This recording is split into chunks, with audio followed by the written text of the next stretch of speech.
Shalom, renungan ini berjudul Allah di pihak yang terluka. Mazmur 10 ayat 17-18 berkata demikian. Keinginan orang-orang yang tertindas telah kau dengarkan ya Tuhan. Engkau menguatkan hati mereka. Engkau memasang telingamu untuk memberi keadilan kepada anak yatim dan orang yang terinjak. Supaya tidak ada lagi seorang manusia di bumi yang berani menakut-nakuti. Saudara, ketika dunia mendengar kisah eksploitasi dan penyalahgunaan kekuasaan, perhatian kita sering tertuju kepada pelaku dan sensasi-sensasi kasusnya. Namun, hati Allah justru tertuju kepada mereka yang terluka. Alkitab secara konsisten menunjukkan keberpihakan Allah kepada yang tertindas.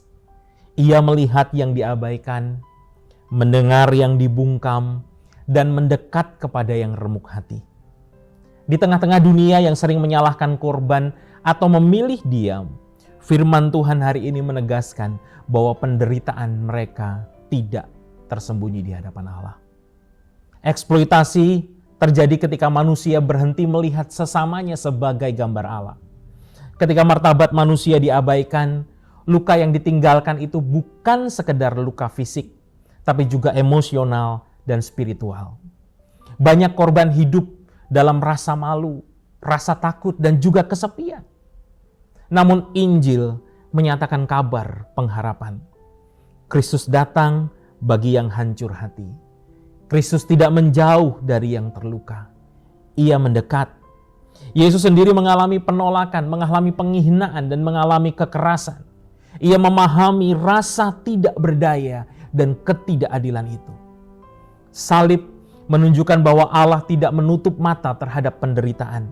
Kebangkitan menunjukkan bahwa luka tidak memiliki kata terakhir bagi manusia. Pemulihan memang bukan proses instan. Pemulihan sering berjalan melalui kasih, kehadiran, dan juga komunitas yang aman. Tuhan bekerja melalui orang-orang yang mau mendengar tanpa menghakimi, yang mau melindungi tanpa mengeksploitasi, dan yang mengasihi tanpa syarat. Saudara, gereja dipanggil bukan hanya untuk berbicara tentang kebenaran, tetapi menjadi tempat perlindungan bagi yang terluka. Komunitas iman seharusnya menjadi ruang aman di mana martabat dipulihkan dan harapan dilahirkan kembali. Kita juga dipanggil sekarang untuk memeriksa hati kita. Apakah kita menciptakan lingkungan yang aman? Apakah kita peka terhadap yang terluka? Apakah kita berani melindungi yang lemah? Terang Kristus tidak hanya menyingkap kegelapan. Terang Kristus juga menyembuhkan luka. Tuhan memberkati.